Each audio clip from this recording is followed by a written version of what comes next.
एक मार्ग दाखवला आहे जो आपल्यावर अन्याय होणार नाही असा तो मार्ग होता। त्या मार्गावरचे आपण सगळे पायीक आहोत, पथिक आहोत। तो मार्ग आपण स्वीकारलेला आहे। इथे आमचा भिक्षुगण उपस्थित आहे, भिक्षुणी आहेत, त्या सगळ्यांना मी अभिवादन करते। आमचा बंधू भगिनी इथे मोठ्या प्रमाणामध्ये उपस्थित आहेत। हे जे आंदोलन सुरू झालेलं आहे बिहारमध्ये,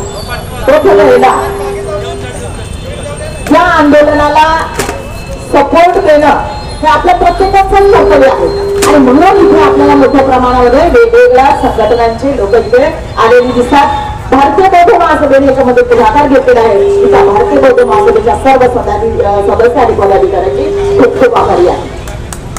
काय आहे आंदोलन, का करावं लागतं आम्हाला आंदोलन? हिंदू आंदोलन करावं लागत नाही, बोलेल कारण बोलणं गरजेचं आहे। हिंदू शब्दच बोलायचं नाही, हिंदू लोकांशी बोलायचंच नाही किंवा आमच्या अन्याय का नाही बोलायचं, का नाही बोलायचं? आम्ही आमचा आवाज का बुलंद करायचा नाही, का अन्याय सहन करून घ्यायचा? आवाज हा बुलंद होईल, असाच बुलंद होत राहील। तिथे आकाश नावाचं नाव इथे सरांनी घेतलेलं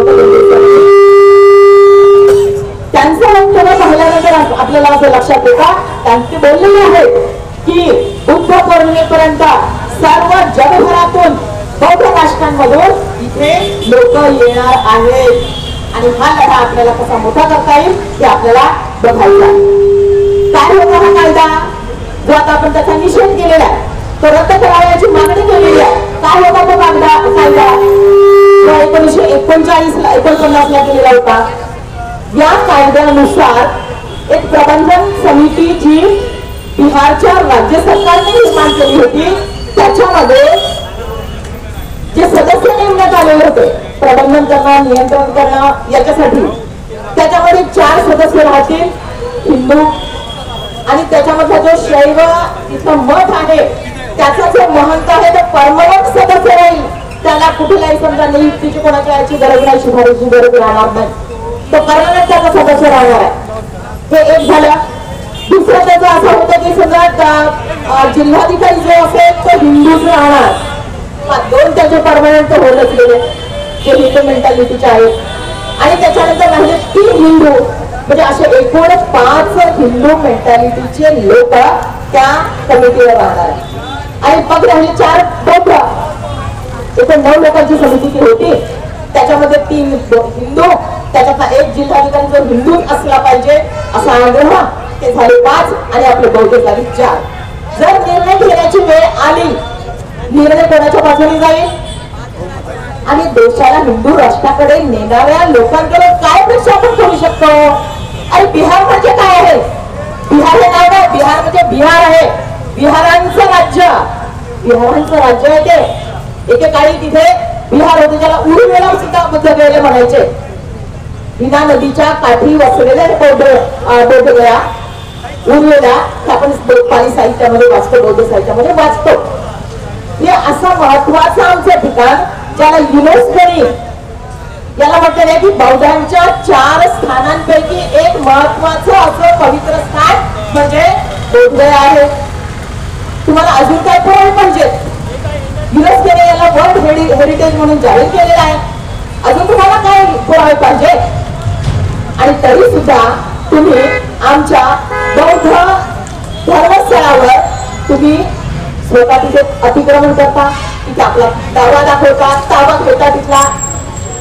आम्ही जर घेतला तर तसं पाहिलं तर सगळेच धर्मस्थळे आमचीच आहेत जी हिंदूंची आहेत। बालाजीचं, पंढरपूरचं, कोणाची स्थळ आहे ते? ही सगळी बौद्ध स्थळ आहेत एकेकाळची। आज ही समजा या हिंदू लोकांनी आपल्या ताब्यात घेतलेली आहे आणि आपला पोटभरूचा धंदा मोठ्या जोमानं एक व्यवसाय उभा केलेला यांनी या बौद्ध तीर्थस्थळावरून, तीर्थस्थळ म्हणणार नाही पण या बौद्ध स्थळांवरून त्यांनी काय केलेलं आहे? आपला उद्योग सुरू केलेला आहे पैसा कमवण्याचा। हे आम्ही होऊ देणार नाही। आम्ही तर म्हणतो की अयोध्या पण आमचंच होतं, जे तुम्ही अयोध्या म्हणता ती साकेंद्री कोणाची होती? बौद्धांची होती ना। मग त्या बौद्धांच्या त्या साकेत नगरीवरचा अधिकार आम्ही जर दाखवला तर अरे तिथे उत्खननामध्ये बुद्धाच्या मूर्त्या मिळत आहेत आणि तुम्ही तिथे राम मंदिर उभं करता. आणि जर समजा तिथे बुद्धाच्या मूर्त्या मिळत आहेत, इतिहास सांगतो आहे की ते बौद्ध स्थळ आहे, तर मग तिथल्या प्रबंधन कमिटीवर आम्हा बौद्धांना तुम्ही का घेत नाही? घेतलं पाहिजे ना, घेतलं पाहिजे. तसं बौद्ध गयाच्या प्रबंधन कमिटीवर सुद्धा तुम्ही हिंदूंना घेता 4 हिंदूंना, तसा अयोध्याच्या कमिटीवर सुद्धा बौद्धांना घेतलं पाहिजे. कारण ते बौद्ध स्थळ आहे, बौद्ध स्थळ आहे ते. तिथे आमचा हक्क आम्ही दाखवतो आणि ते कसं बांधला, कोणी बांधले आपल्याला माहिती. 3ऱ्या शतकामध्ये सम्राट अशोकाने बांधलाय, मौर्य काळामध्ये त्याचा भरभराटीचा विकास झालेला आहे, हे आपल्या सगळ्यांनाच माहिती आहे. प्रश्न आता हा आहे की आमच्याकडे काही दुर्लक्ष झालं का? कारण 1000 वर्षापासून या हिंदूंनी तिथे आपला कब्जा केलेला आहे. बुद्धाचं ठिकाण, बौद्ध गया, समुद्र प्राप्तीचं ठिकाण आणि इथे तिथे पांडवांच्या सगळ्या मूर्त्या हे केलेल्या आहेत, बसवलेल्या आहेत. पांडवांच्या मूर्त्या, शंकराची मूर्ती. आणि ते काय हिंदूचं हे होतं का? हिंदूचं ठिकाण होतं का? हिंदूच्या तीर्थस्थळ होतं का? नव्हतं. याच्यात आंदोलन, याच्या आधी पण भक्त सुरेशांना मी खूपच धन्यवाद देते आणि खूप त्यांच्यावर अभिवादन करते त्यांना की त्यांनी 1992 पासून हा लढा तिथे लढवलेला. 18 ते 20 वर्ष, 1 वर्ष नाही, 2 वर्ष नाही, 5 वर्ष नाही, 10 वर्ष नाही, 18 ते 20 वर्ष हा लढा त्यांनी लढवलेला आहे. आणि हा लढा लढवताना त्यांना काय त्रास झाला असेल ते आपल्याला माहिती आहे. त्याच्या आधी सुद्धा 1891 मध्ये अनागरिक धम्मपाल यांनी हा लढवलेला होता. त्यांनी सुद्धा महाबोधी महाविहार मुक्त झालं पाहिजे हे आपले विचार मांडलेले होते. त्याच्यानंतर आमच्या सुरेश भाई म्हणते की 18 वर्ष लढा दिला, कोर्टात गेले, सगळं आम्ही करून चुकलोय, पण त्याच्यावर काहीही परिणाम होताना दिसत नाही आहे. राज्य सरकारला त्याचा जाग येत नाही आहे आणि या आमच्या बौद्ध विहारावर त्यांनी जो कब्जा केलेला आहे त्याचा आम्ही निषेध करतो. आजच्या दिवशी आम्ही इथे निषेध करतो आहे आणि प्रश्नच नाही. आता जगभरातले सगळे बौद्ध लोक यायला लागले. अरे तुम्ही जेव्हा बौद्ध देशांमध्ये जाता, आमचे महामहिम जो है मोदी साहब जाते हैं, वहां के बौद्ध देशों में मूर्तियां डाल देते हैं. किसकी? शंकर की नहीं, राम की नहीं, विष्णु की नहीं, किसकी मूर्ति लेके आते हैं? बुद्ध की मूर्ति लेके आते हैं. और कहते हैं, और हमारी नीता अंबानी जो बड़े उद्योगपति की बड़ी उद्योग पत्नी है, वो क्या कहते हैं? मैं बुद्ध के देश से आई हूँ. हे तुम्ही तेव्हा म्हणता, स्वार्थासाठी तुम्ही हे म्हणता की आम्ही बुद्धाच्या देशातून आलेला आहोत, आम्ही बौद्ध राष्ट्रातून आलेला आहोत, हे तुम्ही तिथे सांगता. कशासाठी सांगता? कशासाठी सांगता तुम्ही हे?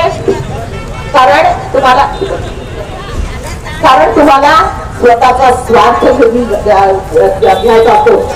दुसऱ्या देशात गेल्यानंतर तिथून कर्ज कसं मिळेल, दुसऱ्या देशात गेल्यानंतर आमचे उद्योग तिथे कसे चालतील याचा तुम्ही विचार करता आणि तुम्ही स्वार्थासाठी तिथे जाता. इथे संविधानामध्ये असलेल्या तरतुदींचं उल्लंघन झालेलं आहे हे आम्ही लक्षात घेतलं पाहिजे. 26D मध्ये हे दाखवलेलं आहे. संविधानाच्या उद्देशिकेमध्ये काय? श्रद्धा, उपासना आणि विश्वास याचे आश्वासन देणारे संविधान आहे ना उद्देशिकेमध्ये. न्यूयॉर्कच्या मानवाधिकाराच्या पत्रावरील सुद्धा समजा याचा उल्लेख आहे की कोणालाही धर्मोपासना करण्याचा अधिकार आहे आणि त्यांच्या स्थळावर त्यांचा अधिकार नाही, त्यांच्या स्थळावर दुसऱ्यांचा अधिकार राहणार नाही. दुसऱ्या धर्मियांच्या आमचं कलम 13 सांगतंय की तुम्ही श्रद्धा आणि उपासना तुमच्या उपासना केली जाईल. असं जर संविधानामध्ये आहे तर तुम्ही आमच्या स्थळावर कब्जा का करता, ताबा का दाखवता?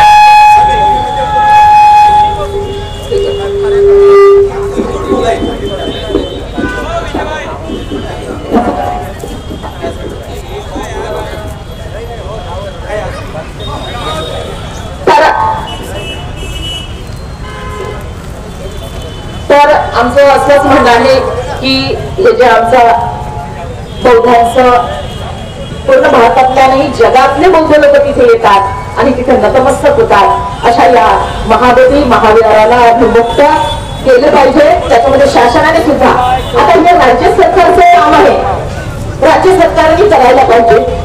खरं म्हणजे कोणत्याही